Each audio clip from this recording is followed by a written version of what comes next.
नमस्कार, मैं हूं आशुतोष और आप देख रहे हैं पब्लिक फर्स्ट, सर्वदा भारतीय। चीन और ताइवान के बीच एक बार फिर तनातनी शुरू होती नजर आ रही है। हाल ही में ताइवान की राष्ट्रपति का अमेरिका के दौरे से बौखलाए चीन ने एक बड़ा युद्धाभ्यास शुरू कर दिया है। यह युद्धाभ्यास सोमवार तक जारी रहेगा, लेकिन इस बार का युद्धाभ्यास कई मायनों में चौंकाने वाला है। पहली बार चीन ने बड़ी संख्या में फाइटर जेट्स और युद्धपोतों को ताइवान के आसपास पहुंचा दिया है। कई फाइटर जेट्स ने तो ताइवान की हवाई सीमाओं का उल्लंघन भी कर दिया है। चीन इस बार उन इलाकों के बारे में भी जानकारी दे रहा है जहां पर वो ताइवान पर आने वाले दिनों में हमला कर सकता है। और चीन की तरफ से साफ तौर पर यह बयान भी जारी किया गया है कि ये पूरी की पूरी जो ड्रिल है वो उन लोगों के खिलाफ है जो चीन से अलगाववाद फैला रहे हैं, यानी कि ताइवान के वो लोग जो स्वतंत्रता प्राप्ति के लिए, स्वतंत्र स्टेटस के लिए लड़ते रहते हैं, उनके खिलाफ चीन ने बड़ा बिगुल बजा दिया है और साफ तौर पर अमेरिका की आंखों में आंखें डाल दी है। वहीं दूसरी ओर अमेरिका का बहुत ही संतुलित बयान आया है। उसका कहना है कि क्षेत्र में शांति बनाए रखें। हालांकि अमेरिका ने यहां पर साफ तौर पर यह नहीं किया है कि अगर चीन किसी भी प्रकार का एग्रेशन करता है तो उसका अगला कदम क्या होगा। इसी बीच ताइवान के लोगों की तरफ से और ताइवान की सेना की तरफ से साफ तौर पर यह कहा गया है कि वो एकजुट होकर किसी भी प्रकार के हमले का सामना करेंगे और वो दबाव के आगे नहीं झुकेंगे। तो जिस तरह का कॉन्फ्लिक्ट हम रूस और यूक्रेन के बीच में देख रहे हैं कि आने वाले दिनों में चीन और ताइवान में भी इसी तरह का संघर्ष हम देख सकते हैं। अमेरिका की स्थिति क्या रहेगी, क्योंकि जिस तरह से अमेरिका ने नेटो के जरिए यूक्रेन को यहां पर सप्लाई जारी रखी, यूक्रेन को समर्थन जारी रखा, क्या ताइवान को भी वो बचा पाएगा चीन के शिकंजे से? और आखिर चीन और ताइवान के बीच असल विवाद की वजह क्या है और भारत के लिए ताइवान कितने मायनों में महत्वपूर्ण है? तमाम महत्वपूर्ण विषयों पर हम चर्चा करेंगे। हमारे साथ स्टूडियो में मौजूद हैं रिटायर्ड कर्नल एसपीएस खुराना साहब। आपका बहुत बहुत स्वागत है सर। जय हिंद। जय हिंद, धन्यवाद। और हमारे साथ फोन लाइन पर जुड़े हुए हैं पंडित अरविंद तिवारी जी, जो कि सामरिक विशेषज्ञ हैं। अक्सर आप इनको ज्योतिषीय गणनाओं और ज्योतिषीय भविष्यवाणियों के लिए जानते हैं, लेकिन इनका बहुत बड़ा एक कहा जा सकता है होल्ड फॉरेन अफेयर्स में भी है। तो आज हम इनको सामरिक विशेषज्ञ के तौर पर शामिल करें। पंडित अरविंद तिवारी जी, आपका बहुत बहुत स्वागत है। जी बहुत बहुत नमस्कार और स्टूडियो में मौजूद सभी को मेरा बहुत बहुत नमस्कार। जय हिंद सर। तो हम खुराना साहब से शुरू करेंगे। सर, ये जो ड्रिल है ये किन मायनों में पिछली बार की ड्रिल से खास है? क्योंकि हमने देखा था कि इससे पहले भी चाइना ने इस तरह की ड्रिल की थी, लेकिन इस बार कुछ ज्यादा ही यहां पर हम देख सकते हैं कि चाइना एग्रेसिव नजर आ रहा है। इससे पहले मैं समझता हूँ ड्रिल की बात करें, पहले हम ताइवान की लोकेशन और चाइना की प्रॉक्सिमिटी की बात कर लें, कितना दूर है जी। चाइना और ताइवान ये दोनों अलग अलग हुए हैं 1949 से, जब से वहाँ पर कम्युनिस्ट गवर्नमेंट का राज पैदा हुआ। तब जो रिपब्लिक ऑफ चाइना है, जिसको हम आज ताइवान के नाम से जानते हैं, ये रिपब्लिक ऑफ चाइना का गवर्नमेंट फॉर्म हुआ। ये पहले वहाँ आइलैंड था, मेन आइलैंड जिसमें अभी ताइपेई वगैरह है, इसको फार्मोसा कहते हैं जी। तो उधर शिफ्ट हुए। बीच में कुछ आइलैंड की लड़ाई हुई, इनकी बम्बार्डमेंट चलती रही जी। बाद में 1950 में यूएन ने इसमें इंटरवीन करना शुरू किया जी। तब से यूएन इंटरवीन कर रहा है और आज तक यूएन रिपब्लिक ऑफ चाइना, जिसे हम ताइवान कहते हैं, उसके साथ खड़ा है। दूसरी बात, यदि हम ताइवान स्टेट्स की बात करते हैं, इसकी चौड़ाई, अधिकतम चौड़ाई कुछ जगह पर 180 किलोमीटर है और कम से कम चौड़ाई 130 किलोमीटर करीब है। यह पूरा क्षेत्र ताइवान स्टेट्स का तकरीबन 5000 स्क्वायर किलोमीटर के बराबर है। अब चाइना ने उसकी लाइन को नहीं मानता, स्टेट्स को, वो पूरा सी को अपना क्षेत्र मानता है जी। और रिपब्लिक ऑफ चाइना या ताइवान इसको अपना सॉवरेनिटी की लाइन मानता है और अपने उसने लाइन ड्रॉ कर रखी कि ये इस तरह हमारा है और ये इसका है। मेन कंट्रोवर्सी यही है, पहला वो ताइवान की स्टेट्स को नहीं मानता चाइना, दूसरा वो पूरे ताइवान को अपना ही एक भाग बताता है। हम एक हिस्ट्री पे भी चले जाएं सर कि असल में इतिहास क्या कहता है, चाइना और ताइवान के बीच में असल विवाद की वजह क्या है? मैं पंडित अरविंद तिवारी जी को भी इसमें विषय में जोड़ लेता हूं। पंडित जी, चाइना और ताइवान के बीच में विवाद की असल वजह क्या है, क्या कारण है, उसके हिस्ट्री क्या कह रही है? देखिए, सबसे बड़ा कारण, चूंकि जैसा कर्नल साहब कह रहे थे, बात बिल्कुल ठीक है। एक रिपब्लिक ऑफ चाइना है और एक पीपुल्स ऑफ चाइना है। और रिपब्लिक ऑफ चाइना को ताइवान या ताइपे कहा जाता है, जो कि पहले उसका नाम फार्मोसा भी था, जिसको आप ताइवान के रूप में भी जानते हैं। ये बेसिकली चाइना से 130 किलोमीटर दूर एक छोटा सा टापू है, जहां पर ताइवान यानी ताइपे एक छोटी सी जगह, वहां से इनकी गवर्नमेंट चलती है। लड़ाई एक्चुअली में सबसे ज्यादा हुई 2005 में। पहले तो ये माना करते थे कि साहब हम लोग जो है वन चाइना है, लेकिन 2005 में, खासतौर से मार्च 2005 में ताइवान ने कहा कि नहीं, हम लोग अलग हैं, अब हम लोग वन चाइना पॉलिसी में नहीं आते हैं। और उसके बाद से जो तनातनी शुरू हुई है, 2008 से तनातनी शुरू हुई। इसके बाद WTO का जो एजेंडा था 2010 का, उसमें उन्होंने बहुत साफ साफ कहा कि हम वन चाइना पॉलिसी में नहीं है, ताइवान एक अलग इंडिपेंडेंट कंट्री है और हम इसको उसी स्वरूप में ही लेंगे जैसे एक अलग देश होता है। उसके बाद चूंकि अमेरिका की पहले पॉलिसी थी, वो चाइना को रशिया के अगेंस्ट में इस्तेमाल करते थे। जैसे ही चाइना अपने आप में एक बड़ा देश बना, बड़ी महाशक्ति बना, तो अमेरिका को ये समझ में आ गया कि चाइना को कंट्रोल करना बहुत जरूरी है। और उसके लिए उन्होंने देखा कि रशिया कमजोर हो गया, क्योंकि पहले USSR था, अब उसमें से बहुत सारे देश अलग हो गए, वो कमजोर हो गया और चाइना वो रशिया की जगह लेना चाहता था। तो उनको लगा कि सबसे ज्यादा एंगेज करने की जो जगह है वो है ताइवान यानी ताइपे। वो ताइवान जो देश है जिसकी राजधानी ताइपे है, तो ताइवान को कहीं ना कहीं अमेरिकन गवर्नमेंट ने सपोर्ट करना शुरू कर दिया। सबसे पहले अमेरिका के एक प्रेसिडेंट थे, उन्होंने 1995 में ताइवान की उन्होंने यात्रा की, जिसके बाद चाइना ने जो भी अमेरिका और ताइवान से जो भी बात हो रही थी उसको उन्होंने बंद कर दिया। पहली बार चाइना ने 2000 में बहुत सारी मिसाइलों का परीक्षण किया, जैसे कि आज हो रहा है वैसे उन्होंने 2000 में भी किया। वो हमेशा मान के चलते हैं कि वन चाइना पॉलिसी है, जिसमें ताइवान जो है वो चीनी ताइपे के रूप में उनका ही एक अंग है। बट वो बिल्कुल नहीं मानता ताइवान। हालांकि अभी ताइवान के जो पूर्व राष्ट्रपति थे उन्होंने जरूर एक स्टेटमेंट दिया था, पर जो वर्तमान की प्रेसिडेंट हैं उन्होंने कहा कि नहीं, हम इस बात को नहीं मानते, ताइवान एक स्वतंत्र देश है। और सबसे बड़ी बात, ताइवान ने जो प्रगति की है उस प्रगति से सबसे ज्यादा चाइना परेशान है। वो हमेशा से चाहता है कि वो जो भी कुछ करे चीन के हिसाब से करे, चीन की नीतियों के अनुसार करे। पर ताइवान अपने आप को एक स्वतंत्र देश मानता है। हालांकि UN के बहुत कम देश हैं, 13-14 देश हैं जो उसको मान्यता देते हैं। बाकी देशों में तो एम्बेसी भी नहीं है। लेकिन भारत ने अभी पिछले जब से चाइना के साथ कॉन्फ्लिक्ट हुआ है तब से भारत ने ताइवान को सपोर्ट करना शुरू किया है, जिसके चलते भी चीन बेहद परेशान है। और सबसे बड़ी बात आप देखिए कि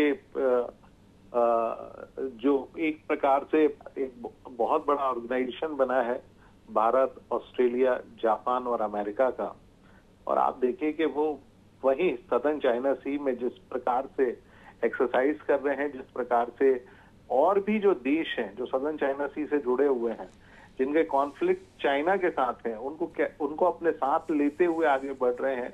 तो कहीं ना कहीं ताइवान को एक बहुत बड़ा सपोर्ट मिल रहा है। और सबसे बड़ा सपोर्ट अभी रिसेंट में जापान ने देने की कोशिश करी है, जिसके चलते ताइवान जो पहले कहीं ना कहीं जापान के साथ उनके बहुत अच्छे संबंध नहीं थे, लेकिन अभी संबंध बेहतर हो रहे हैं। मैं आता हूं सर उस विषय पे। कर्नल साहब से हम ये समझे सर, आप बता रहे थे कि इसकी लोकेशन का महत्व, ताइवान की जो लोकेशन है वो सामरिक तौर पे कितनी महत्वपूर्ण है विश्व समुदाय के लिए और भारत के लिए भी?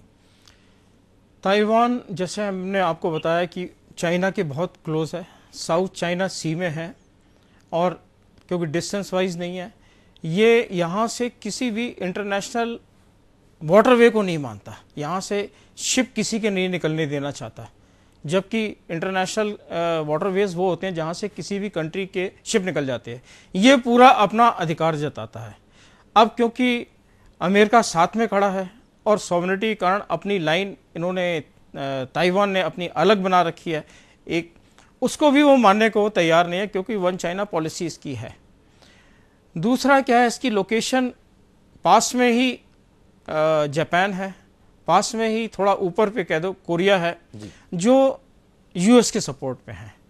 थोड़ा सा साउथ ईस्ट में आ जाए तो फिलीपींस भी है। ये कंट्री हैं जो चाइना के फ्रेंडली कंट्री पूरे नहीं हैं। पर आपको शायद जानकर हैरानी होगी कि विश्व पटल पर यदि हम देखें तो चाइना ने विश्व के तकरीबन 50 देशों को कर्ज दे रखा है जी। और 30% उनमें से देश ऐसे हैं जो कि डेब्ट में आ चुके हैं, उसके कर्ज में जाल में फंस चुके हैं। अब ये जो 30% जो कंट्री होंगे, ये कहीं ना कहीं चाइना को इंटरनेशनली सपोर्ट करेंगे, क्योंकि जिसके जाल में फंसेगा वो तो वो पंछी की तरह है, फड़फड़ाएगा, उड़ने की कोशिश करेगा। तो चाइना को मालूम है कि उसका इंटरनेशनल जो सपोर्ट है वो जाएगा नहीं। दूसरा, चाइना ने अपनी डिफेंस इंडस्ट्री को बहुत मजबूत करने की कोशिश की है। आप देखिए, आज से करीब 4-5 साल पहले इनके पास 2 या 3 एयरक्राफ्ट कैरियर थे, और आज यदि ताइवान को जीतना है ना, तो नेवी को बहुत स्ट्रांग होना पड़ेगा, और नेवी को यूएस से भी स्ट्रांग होना पड़ेगा। आज यूएस के पास में 11 से ज़्यादा एयरक्राफ्ट कैरियर है, और 7th फ्लीट जैसे हैं जो कि पूरा एक समुद्र पर तैरता हुआ शहर है। उतने बड़े एयरक्राफ्ट कैरियर अभी चाइना के पास में नहीं है, उतना सपोर्ट के साथ में पूरा। वो जितनी अपनी नेवी को स्ट्रांग करने में लगा है, कितने ही शिप्स बनाने में लगा हुआ है, आने वाले 5 से 7 साल पर ये रशिया को, यूएस को पूरा चैलेंज करेगा। ऐसे चैलेंज में क्या होगा कि ये डोमिनेट करना शुरू करेगा। देखिए, लड़ाई जब भी होती है ना, तो पहले दुश्मन को आंकता है कि दुश्मन की पावर कितनी है, दुश्मन को आसपास से सपोर्ट करना कितना मिल जाता है। ये पाकिस्तान नहीं है, ये चाइना है। ये जो अभी भी कर रहा है ना, पहले देखिए जब नैन्सी पेलोसी आई तो 6 दिन का एक्सरसाइज हुआ, वहां पे 5 फायर ड्रिल्स हुई। अभी उसने 3 दिन की शॉर्ट एक्सरसाइज की है, पर हर तरह के वेपन्स उतारे हैं, लॉन्ग आर्टिलरी भी उतारी है, उसने अपना जैमर्स भी उतारे हैं, 71 एयरक्राफ्ट उतारे हैं, 9 शिप्स उतारे हैं, इसके साथ में कई और तरह के इलेक्ट्रॉनिक इक्विपमेंट्स भी उतारे हैं, इसमें एंटी मिसाइल भी हैं, शिप्स भी हैं। आप मान के चलिए कि ना, ये फायर पावर का टेस्टिंग हो रहा है। और ये फायर पावर टेस्टिंग कौन कर रहा है? ये थिएटर कमांड कर रही है, चाइना की ईस्टर्न थिएटर कमांड कर रही है। एक प्रकार की ये पूरी फायर ड्रिल करना चाहते हैं, और इस बार इन्होंने सेलेक्टेड टारगेट सेलेक्ट किए हैं कि यदि उस सेलेक्ट को कैप्चर करना है टारगेट को, तो ड्रिल कैसे की जाएगी। क्योंकि लड़ाई में जब भी किसी टारगेट को पकड़ना होता है या जीतना होता है, तो पहले इस तरह की ड्रिल बहुत जरूरी होती हैं। इनसे कुछ ना कुछ लेसन लेंगे और हर बार इसको ट्रबल करेंगे। और एक इंपॉर्टेंट बात और बता दूं मैं कि लास्ट एक्सरसाइज हुई थी, और 6 दिन की एक्सरसाइज में नुकसान हुआ था ताइवान को। इनकी एयर रूट्स और इनके सी रूट्स बाधित हो गए थे काफ़ी दिन, क्योंकि जब आपकी आर्मी एक्सरसाइज चल रही है तो पूरा का पूरा ब्लॉकेट लग जाएगा आसपास। तो अब यदि 3 दिन चलेगी, 3 दिन फिर रूट बाधित होंगे। यदि ये रिपीटेड होती जाएगी तो इसकी इकॉनमी बहुत सफर कर जाएगी, और यूएस को इंटरवेंशन और बढ़ाना पड़ेगा आने वाले समय में। बिल्कुल, बहुत ही महत्वपूर्ण है। पंडित जी, आपसे ये समझना चाहेंगे, यूएस जिस तरह से कह रहे हैं खुराना साहब की लगातार अमेरिका टारगेट पे चाइना के, तो क्या अमेरिका चाइना और रूस के बढ़ते खतरों को भांपने में नाकामयाब रहा है? क्या अमेरिका अपनी जो प्रतिष्ठा है वो पूरे विश्व समुदाय में, जो अंकल सैम की जो उसकी भूमिका रही है, वो उसको संभाल पाने में अब उसकी कहीं ना कहीं उसके हाफने चढ़ने लगी है? क्या वजह है कि अब आंखों में आंखें डालकर यहाँ पर जो है चाइना जो है यूएस के सामने खड़ा है? देखिए, 2 चीजें समझना होंगी कि अमेरिका में जब बहुत स्ट्रॉन्ग अमेरिकन प्रेसिडेंट रहे हैं, तब अमेरिका हमेशा डोमिनेंस माने बहुत प्रभावशाली स्थितियों में रहा। आप उठाकर देखिए डोनाल्ड ट्रंप का कार्यकाल, कभी चाइना इस तरह से एक्सरसाइज करने में उसको कई बार सोचना पड़ता था, क्योंकि डोनाल्ड ट्रंप जैसे लोग, या डोनाल्ड ट्रंप से पहले बराक ओबामा रहे, या बराक ओबामा से पहले के जितने भी प्रेसिडेंट रहे, वो सारे ही बहुत डोमिनेंट पर्सनालिटी थे, बहुत प्रभावशाली थे। लेकिन वर्तमान जो राष्ट्रपति हैं, उनके चलते आप देखिए कि अमेरिका की जो पोजीशन थी, अमेरिका एक वर्ल्ड लीडर था, उसके सामने चूंकि रशियन इकोनॉमी पूरी तरह से खत्म हो चुकी थी, और आप देखिए कि अमेरिका के सामने कोई देश खड़े होने की बात भी नहीं करता था। लेकिन अमेरिका ने कितनी सारी गलतियां की जिसके चलते आज अमेरिका, जिसको अंकल सैम भी हम कहते हैं, कमजोर हो गया। सबसे पहले जो बाइडेन की जो गलत नीति थी, अफगानिस्तान में सारे हथियार, कर्नल साहब तो डिफेंस से जुड़े हुए, सारे मेजर इक्विपमेंट जिनको बनाने में बरसों बरस लगते थे, उनको वहां पर छोड़ के आ गए, जो कि आज पेशावर के मार्केट में बिक रहे हैं। अमेरिकन इंस्ट्रूमेंट माने नाइट विजन जो इंस्ट्रूमेंट है, जो सबसे ज्यादा इंपॉर्टेंट होते हैं, वो कहाँ बिक रहे हैं? दुनिया के जितने भी आतंकवादी हैं उनके पास हैं, वो सारे कहां से गए? अफगानिस्तान से। अफगानिस्तान में जब से इन्होंने पीठ दिखाई कि नहीं साहब 20 साल के हमें युद्ध से बाहर भागना है, हमारे डॉलर, करोड़ों अरबों डॉलर खराब हो गए केवल उस भागने के चलते, वो परेशान हुए। और आप देखिए उसके बाद लगातार दूसरी जो सबसे बड़ी गलती है, अरब कंट्रीज, सऊदी अरब और यूएई जो कि अमेरिकन एलॉय थे और केवल अमेरिका के बिना जो बात नहीं करना चाहते थे, आप देखेंगे अभी रिसेंट में कितना बड़ा चेंज आया है। हेलो जी, अमेरिका, आप देखिए कि सऊदी अरब के पास गया है कि भाई आप अपना तेल उत्पादन थोड़ा सा बढ़ा दीजिए, डॉलर जो है थोड़ा सा कम कर लीजिए, हमारी इकोनॉमी को कहीं ना कहीं झटका लग सकता है। लेकिन सऊदी जो एमबीके हैं, जो वहां के प्रिंस हैं, उन्होंने सुनने से मना कर दिया। और आप देखिए कि अमेरिका का जो सबसे बड़ा दुश्मन है, खासतौर से गल्फ कंट्रीज में ईरान, उसके साथ राजनयिक संबंध स्थापित किए। तो आप देखिए कि अमेरिकन पॉलिसी कितनी कमजोर होती चली जा रही है। इसके अलावा हम चूंकि आज ताइवान के रेफरेंस में बात कर रहे हैं, जिमी कार्टर वो प्रेसिडेंट थे जिन्होंने ताइवान के साथ एक स्ट्रेटेजिक अलायंस बनाया, जिसमें कहा गया कि अमेरिका ताइवान की मदद की गारंटी लेता है, और उस एक्ट में कहा गया कि ताइवान अपनी रक्षा कर सके उसके लिए अमेरिका हमेशा उसको मदद करेगा, अपने जिमी कार्टर पहली बार सॉफ्ट हुए थे 1979 की, शायद आप बात कर रहे हैं सर? बिल्कुल एग्जैक्टली, मैं 1979 की बात कर रहा हूं। वो बीजिंग के साथ भी सॉफ्ट हुए थे और उन्होंने रिलेशन बनाए। ताइपे में अमेरिकन दूतावास को बंद करना पड़ा, लेकिन उसके बावजूद भी उन्होंने एक ऐसा एक्ट बनाया जिसके चलते अमेरिका ने कहा कि नहीं, उस एक्ट को कहा जाता है Taiwan safety act, Taiwan relation act कहा जाता है उसको। और उसको उन्होंने कहा कि भाई अमेरिका पूरी तरह से रक्षा करेगा ताइवान की, और वो हमेशा उनको हथियार देना चाहता है। सबसे बड़ा कारण यह है कि अमेरिका को, चाइना को यदि कोई देश सबसे ज्यादा आके दिखा सकता है इस पूरे वर्ल्ड ऑर्डर में, तो वो ताइवान ही है। अमेरिका हमेशा चाहता है कि चाइना को कैसे भी करके कंट्रोल किया जाए, क्योंकि चाइना, जैसे कर्नल साहब ने कहा कि वो 50 से ज्यादा देशों को उन्होंने कर्ज दिया हुआ है, डेफिनेटली, बट चाइना की जो सबसे बड़ी पॉलिसी है, जिसको जैसे हमारे पड़ोस में पाकिस्तान के साथ वो सीपैक बना के रखा, इस तरह से पूरी दुनिया में वो वन बेल्ट वन रोड बनाना चाहते हैं। रोड के मार्फत वो अपना पूरा धंधा बेचना चाहते हैं। चाइना एक बनिया कंट्री है। बनिया से मेरा मतलब है कि वो केवल बिजनेस चाहती है, इकोनॉमिकली वर्ल्ड में सबसे हायर पोजीशन पे जाना चाहती, परंतु उन्होंने देशों को इतना कर्ज दे दिया है कि उनके यहाँ उनका शेयर मार्केट, जो कि अभी शी जिनपिंग का थर्ड टर्म है, उसमें आप देखेंगे तो शेयर मार्केट बिल्कुल नीचे जाता जा रहा है। उनकी जो करेंसी है वो गिर रही है। अब उसके चलते उनको चूंकि इतना बड़ा बिजनेस का हब बना लिया है, एनर्जी की सबसे ज्यादा जरूरत है, पानी की सबसे ज्यादा जरूरत है। आप देखेंगे कि जो पानी हिंदुस्तान में, खासतौर से ब्रह्मपुत्रा में के जरिए हिंदुस्तान में आता है, कितने सारे डैम बना डाले हैं उन्होंने ताकि वो पानी को कंट्रोल कर सके। बात हम उस सेमीकंडक्टर और चिप की कर रहे थे जिसमें सबसे ज्यादा पानी की जरूरत पड़ती है, और आप देखेंगे तो उस पानी के लिए चाइना कंट्रोल करने में लगा हुआ है, क्योंकि बहुत सॉफ्ट और मीठा पानी की जरूरत पड़ती है।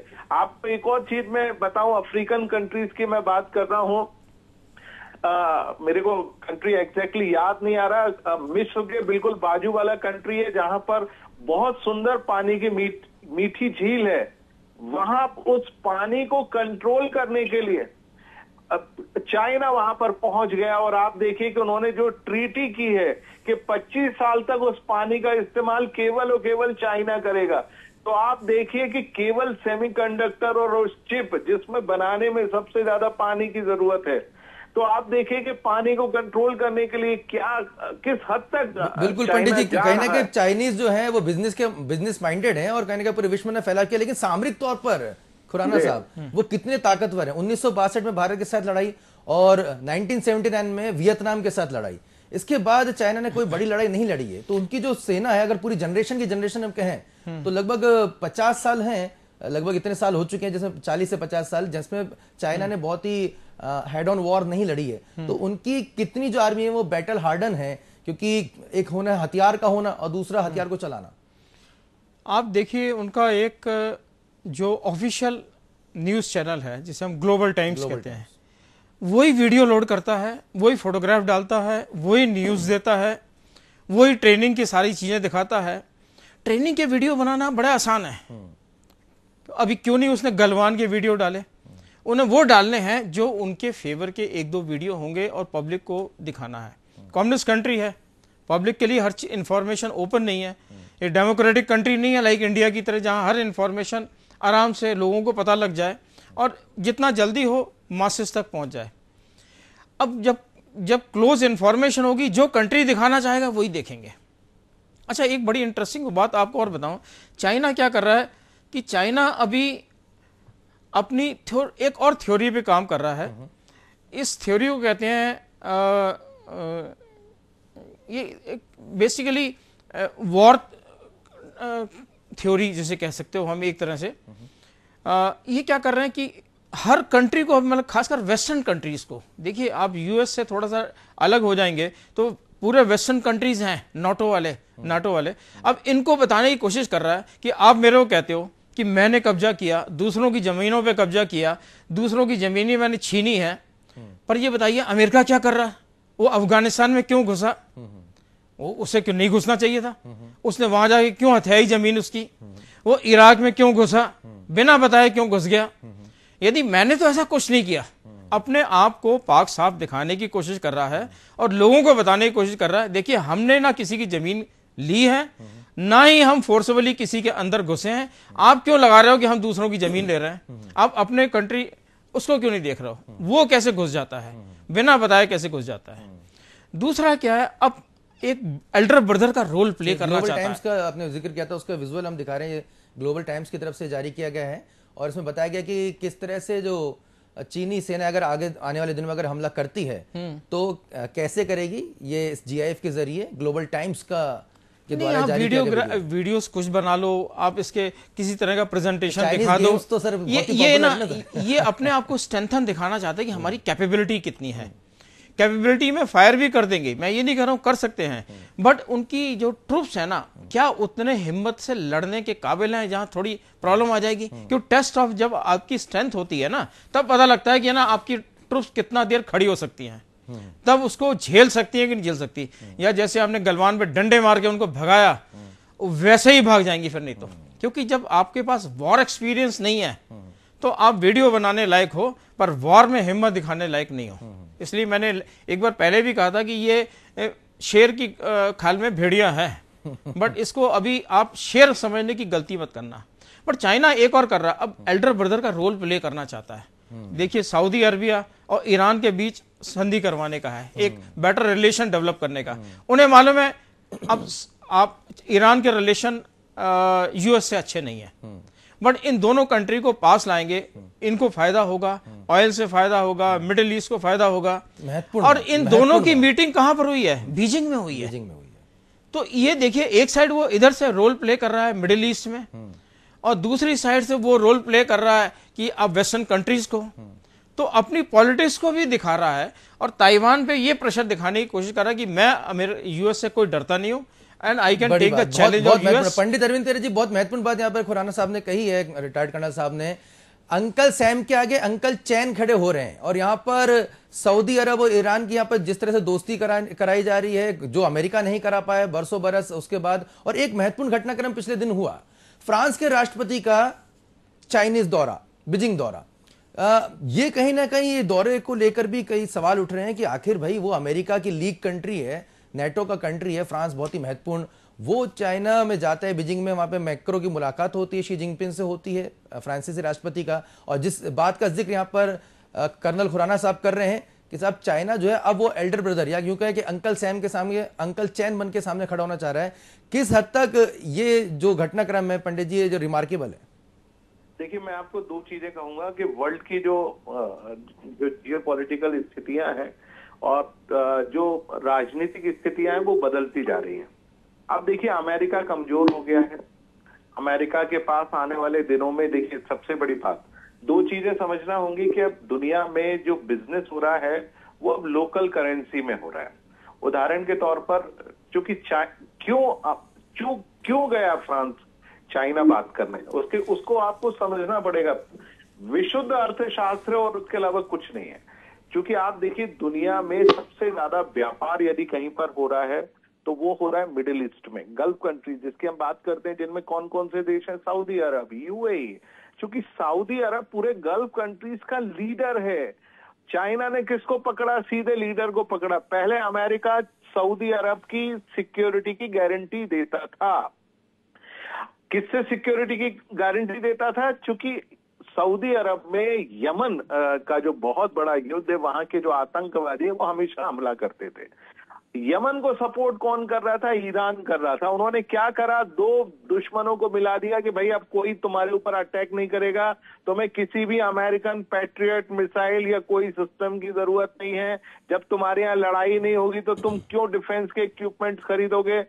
ये बात सऊदी अरब को समझ में आ गई। उन्होंने आपस में डील किया, बात खत्म हो गई। नंबर एक, क्योंकि दुनिया के पूरे व्यापार पे कब्जा करना चाहता है चाइना। बहुत ही मीठा कंट्री है।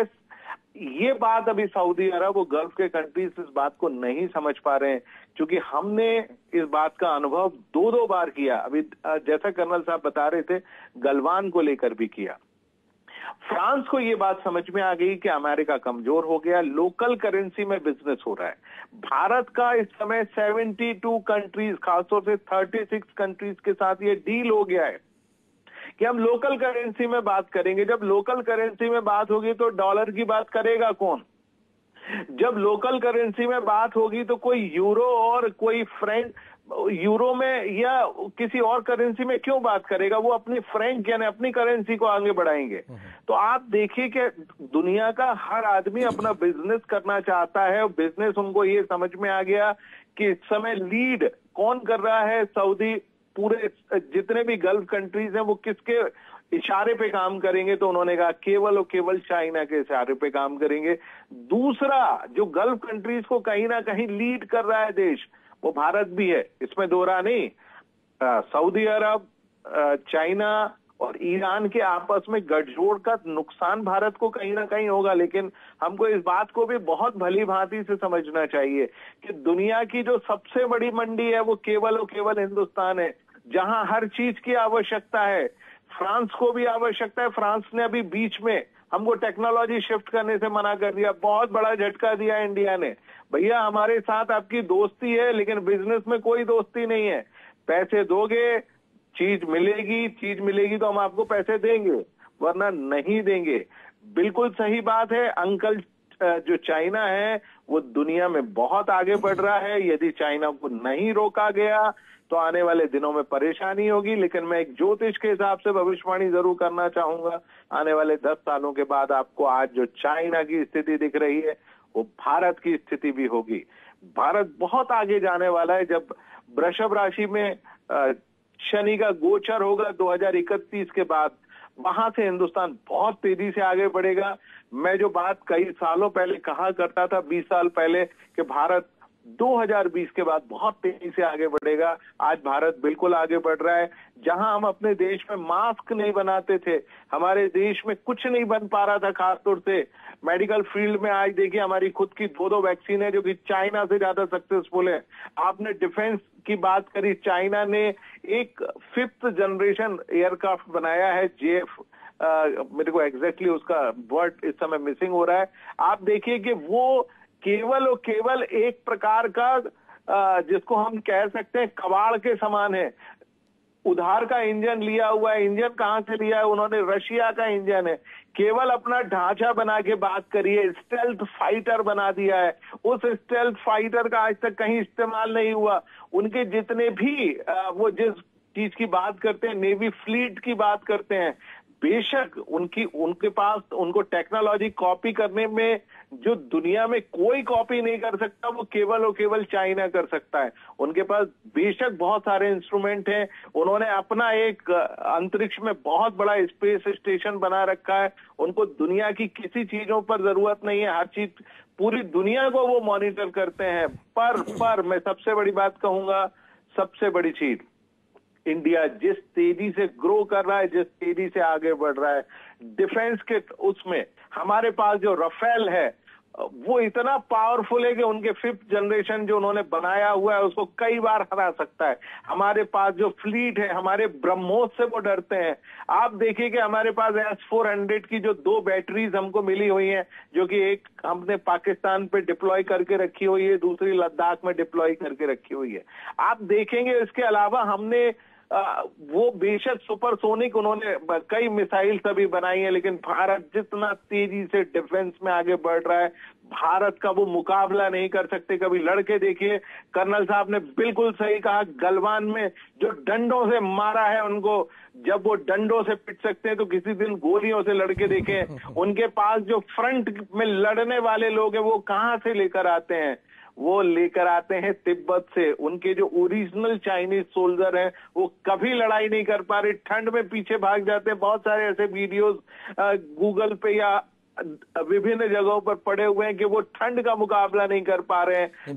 बिल्कुल पंडित जी, अब तो भारत के डॉक्टर भी कह रहे हैं कि चाइनीज फूड जो है वो स्वास्थ्य के लिए हानिकारक होता है, तो वहां की फौज जब चाइनीज फूड खा रही होगी तो क्या क्या उनका हाल होगा। एक प्रोग्राम के अंत में पहुंच चुका, कर्नल साहब से एक सवाल जरूर लेना चाहूंगा। सब क्या समझा जाए फिर, ये ताइवान को सिर्फ आंखें दिखाएगा, कुछ हरकत भी कर सकता है चाइना, या फिर सिर्फ यहाँ पर सिर्फ? आशुतोष, आप बिल्कुल सही कह रहे हो, ये प्रेशर टेक्निक है। थोड़ा प्रेशर बढ़ाएगा, फिर देखेगा असर क्या हुआ। इंटरनेशनली क्या असर हुआ, ताइवान पे क्या असर हुआ। अब उन्होंने क्या किया, एनसर्कलिंग कर रहेंगे, हम टारगेट पे फायर करेंगे, लोगों पे क्या इफेक्ट पड़ता है। बट जो अनकन्फर्म्ड सोर्सेज से खबर आ रही है, लोग वहाँ अनपर्टर्ब्ड हैं, कोई परवाह नहीं है, चिंता नहीं है। उन्हें मालूम है चाइना ये हरकत करने की हिमायत नहीं करेगा। अच्छा, दूसरा एक इम्पॉर्टेंट ये भी मैं बताऊं, जैसे अभी पंडित जी बात कर रहे थे, चाइना की इकॉनमी मेन चीज है। आपने तो बताया कि फ्रांस के प्रेसिडेंट आए, पर आपको शायद और मैं ऐड कर दूं कि यूरोपियन यूनियन के प्रेसिडेंट भी आए थे वहां पर, क्योंकि उनको मालूम है उनके जो पूरे यूरोपियन कंट्रीज में इन्फ्लेशन बढ़ रहा है। अब उनको मार्केट भी बढ़ानी है। यूएस से कुछ कह नहीं सकते, आप हथियार दे दोगे उसमें, आप उससे नहीं कर सकते, बट आप कहीं ना कहीं लूज कर रहे हो। तो उन्होंने, चाइना उनके लिए मार्केट है, वो चाइना को तोड़ना भी नहीं चाहते। दूसरा, चाइना के साथ प्रॉब्लम क्या है कि चाइना के 2 ही रूट हैं एनर्जी के। 80% जो एनर्जी रिक्वायरमेंट्स है वो मलक्का से जाती है उनकी, और इंडिया और ये क्वाड कंट्री वहाँ उनके माउथ में बैठे हुए हैं उनको चेक करने के लिए। उसको डर है कहीं ये ब्लॉक हो गया तो जितनी इकॉनमी स्ट्रांग है वो डाउन हो जाएगी। इन्होंने ट्राई किया पाकिस्तान का ऑल्टरनेटिव निकालने का, जो पीओके से आता है, जिसको इंडिया बिल्कुल नहीं मानता, और पाकिस्तान की इकॉनमी वैसे ही भट्टे में बैठ गई है, और उससे क्या हो गया, वो रूट भी अभी उनका आधा पाधा पड़ा हुआ है, वो नहीं हुआ। जो उन्होंने सोचा था हम कर लेंगे, जो प्लानिंग की थी, तो अभी उनका मलक्का स्टेट्स पे डिपेंडेंसी है। जब तक मलक्का स्टेट पे पूरी डिपेंडेंसी है, एनर्जी रिक्वायरमेंट पूरी करनी है उन्होंने इंडस्ट्री चलाने के लिए, किसी भी फॉर्म में उनका ऑयल तो आना है, उनको अभी थोड़ा स्लो चलना पड़ेगा। जैसे पंडित ने कहा कि उन्होंने ये एनालाइज किया कि 10 साल नहीं होगा, मैं भी समझता हूं अभी 7 से 8 साल लड़ाई नहीं करेगा, कहीं भी स्पार्क बनाएगा उसकी इकॉनमी बहुत ज्यादा सफर करेगी, मोर सैंक्शंस और बढ़ जाएंगे, लोग उनको भी प्रॉब्लम करेंगे। चाइनीज ने पंगे भी बहुत पाल लिए ना सर। हाँ, पंगे लिए हैं, पाल लिए हैं, अगर कहीं उलझेगा तो सब लोग एक साथ झपट पड़ेंगे। होगा असर उसका होगा, और ये वो एक्सेप्ट नहीं करेगा, क्योंकि फाइनेंशियल एस्पेक्ट्स पे, ट्रेडिंग एस्पेक्ट्स पे वो कोई कंप्रोमाइज नहीं करेगा। वो बंदर की तरह दांत जरूर दिखाएगा, काटने की भले ही हिम्मत ना करे। काटने की हिम्मत नहीं कर पाएगा। चाइनीज ड्रैगन का है जो फुफकारता ही रहता है। और यहाँ पर जो विश्लेषण आ रहा है वो ये साफ तौर पर आ रहा है कि ताइवान को बिल्कुल भी यहाँ पे घबराने की जरूरत नहीं है। चाइना जो है सिर्फ यहाँ पर फुफकार रहा है, वो ये दिखाने की कोशिश करेगा मेरे पास बहुत सारे बम है, हथियार हैं, और वो अपने वीडियो गेम की तरह जो वीडियो निकाल के भेज रहे हैं उनकी ग्लोबल टाइम्स, और दिखाने की कोशिश करेंगे अब कभी भी कुछ कर सकते हैं। लेकिन यहाँ पर ना तो ताइवान की जनता ना विश्व समुदाय यहाँ पर बहुत सीरियसली इस मैटर को ले रहा है, और यही वजह कि कहीं ना कहीं चाइनीज की जो बौखलाहट है कि शी जिनपिंग जैसा जो राष्ट्राध्यक्ष है तमाम पावर दे दी हैं, उसके बावजूद भी विश्व समुदाय में उसकी एक इमेज जो है वो एक बिजनेसमैन की है, वो एक योद्धा की नहीं है कि जहां पे कुछ भी कर गुजर जाए। लोग जानते हैं कि लोग अपने आत्मसम्मान के लिए, किसी भी देश के लिए कोई भी युद्ध अगर होता है तो आत्मसम्मान उसमें बहुत महत्वपूर्ण एक विषय होता है, एक पहलू होता है। लेकिन चाइना का यहाँ पर आत्मसम्मान कहीं जुड़ता नहीं है, वो सिर्फ व्यापारिक हित देखता है। ऐसे में लोग समझ जाते हैं कि जहां उसका व्यापार का हित प्रभावित होगा या जहां नफा नुकसान होगा वहां पे इसकी सेना पीछे हट जाएंगी। यानी कि कहीं ना कहीं जो जज्बा है वो कमी यहां पर देखने को मिलती है, और यही वजह है कि चाइनीज को कम से कम इस मैटर पे लोग सीरियस नहीं लेते हैं। और मुझे लगता है कि बड़े बड़े जो बयान आते हैं वो भी चाइना को उकसाते ही होंगे, हाँ भैया तुम दिखाओ दिखाओ, बिल्कुल दिखाओ। और कम से कम जो है इसी बहाने जो है चाइनीज की इकोनॉमी इस युद्धाभ्यास के जरिए सही पीछे आती है। और निश्चित तौर पर अमेरिका को इतना अंडर एस्टिमेट नहीं किया जाना चाहिए, क्योंकि लंबे समय तक अगर कोई देश विश्व समुदाय पर राज कर रहा है, जिसकी पेंटागन जैसी एजेंसी है और जिसके बाद तमाम जो सिक्योरिटी एजेंसीज हैं, तमाम जो खुफिया एजेंसी हैं, वो बिल्कुल तमाम पैरामीटर्स पे यहाँ पे जांच कर रहा होगा, और जिन सैटेलाइट्स के दम पे चाइना अभी फुदक रहा है कहीं ना कहीं उसमें काफी स्पेस टेक्नोलॉजी में अमेरिका उससे आगे। तो देखना बेहद दिलचस्प होगा चाइनीज आगे क्या कुछ करते हैं और ताइवान के लोगों का रिएक्शन कैसा रहता है, उसका जियोपॉलिटिकल सिनेरियो में क्या कुछ असर पड़ता है। तमाम चर्चाओं और तमाम विश्लेषण के लिए मैं सबसे पहले धन्यवाद देना चाहूंगा एसपीएस खुराना साहब का। स्टूडियो में आपका बहुत बहुत धन्यवाद, बहुत बहुत शुक्रिया। धन्यवाद मेरे को बुलाने के लिए, और बहुत कुछ सीखने को मिलता है आपसे। धन्यवाद। हम आपके जरिए बहुत जानते हैं सर, बहुत समझने की कोशिश करते हैं। और हमारे साथ फोन लाइन पर दिल्ली से जुड़े रहे पंडित अरविंद तिवारी जी, आपका भी बहुत बहुत धन्यवाद। पंडित जी बहुत बहुत धन्यवाद। आशुतोष जी, आपने बुलाया और एक विषय विशेषज्ञ के रूप में शामिल हुआ। आपके सभी पैनल के सभी मित्रों को मेरा बहुत बहुत नमस्कार और बहुत बहुत धन्यवाद आपको। धन्यवाद। तो दर्शकों, इस एपिसोड में हमने जानने की कोशिश करी कि आखिर चाइना ने जो ड्रिल की है, ड्रैगन की जो ड्रिल है, वो उसका मकसद सिर्फ डराना है या कुछ और भी हड़पना है। जो विश्लेषण आ रहा है वो ये है कि सिर्फ यहाँ पर फुफकार रहा है ड्रैगन, और उसके पीछे है बौखलाहट, खिसियाहट, और कहा जाए खीज कि कुछ नहीं कर पा रहा। ताइवान जैसा छोटा सा देश भी उसको आंखें दिखा रहा है, उसको कह रहे करते रहो, हमें कोई फर्क नहीं पड़ता है। तो चाइनीज से लेकर तमाम सामरिक विषयों पर हमारी चर्चा और विश्लेषण जारी रहेगा। आप देखते रहिए पब्लिक फर्स्ट, सर्वदा भारतीय।